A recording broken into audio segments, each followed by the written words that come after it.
আজকে আমি মোবাইল থেকে দেখাবো কিভাবে আপনারা এই টেলার সফটওয়্যারটি ব্যবহার করবেন এবং এই বাকির কাস্টমারগুলো দেখবেন কি করে এবং কত টাকা বাকিগুলো আছে সম্পূর্ণ আপনি দেখতে পারবেন এই মোবাইলের মাধ্যমে। তো এই টেলার সফটওয়্যারটি যারা ব্যবহার করতেছেন তাদের জন্য এই ভিডিওটি তারা একটু দেখুন, ফলো করুন কিভাবে বাকির কাস্টমার লিস্টগুলো খুঁজে বের করবেন।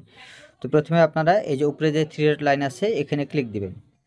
তো এখানে ক্লিক দেওয়ার পর এখানে দেখতে পাবেন এখান থেকে এই যে ম্যানেজ কাস্টমার লেখা আছে, এই ম্যানেজ কাস্টমারে ক্লিক দিবেন। এখানে ক্লিক দেওয়ার পর এই যে নিচের দিকে দেখতে পাবেন আবার দুইটা বাটন ওপেন হবে, ডিউ কাস্টমার লিস্টে এখানে ক্লিক দিবেন। তো ডি কাস্টমারে ক্লিক দিলাম। ক্লিক দেওয়ার পর দেখতে পাচ্ছেন এখান থেকে যতগুলো কাস্টমার আছে সমস্ত কাস্টমারের আপনি লিস্টগুলো আপনি দেখতে পারবেন। এখান থেকে সমস্ত দেখতে পারবেন। এখানে কাস্টমার ফোন নাম্বার দেওয়া আছে, কাস্টমারের নাম দেওয়া আছে এবং এখানে আপনার কত টাকা ডিউগুলো আছে এখান থেকে সম্পূর্ণ আপনি দেখতে পারবেন। এরপর আরেকটা জিনিস আপনি সহজ একটি মাধ্যম দেখাচ্ছি, সেটা হচ্ছে আপনি কাস্টমারকে আপনি মেসেজের মাধ্যমে তাদেরকে আপনি মেসেজ করে জানাতে পারবেন আপনার কত টাকা বাকি আছে এবং কাস্টমারকে মেসেজ দিতে পারবেন। তো মেসেজটা কিভাবে দিবেন আপনাকে দেখাচ্ছি।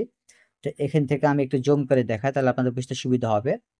তো এখানে দেখুন, এখানে যে বাকিগুলো আছে এখানে টোটাল ডিউ হয়েছে 1050 টাকা। এখন আপনি চাইলে এই যে সেন্ড এসএমএস এখানে আপনি ক্লিক করবেন। তো এখানে একটা উইন্ডো ওপেন হবে। তো এখান থেকে আপনারা খুব সহজে কাস্টমারকে মেসেজগুলো আপনি দিয়ে দিতে পারবেন। তো এখান থেকে কাস্টমারে আপনি কী ধরনের মেসেজগুলো দিবেন সেই মেসেজটা আপনি দিবেন। তারপর এখানে যে সেভ বাটন আছে সেভ বাটনে ক্লিক দিলে আপনার ওই কাস্টমার কাছে মেসেজটা চলে যাবে। তো এই ছিল আজকের ভিডিও। ধন্যবাদ সবাইকে। আসসালামু আলাইকুম ওয়া রাহমাতুল্লাহি ওয়া বারাকাতুহু।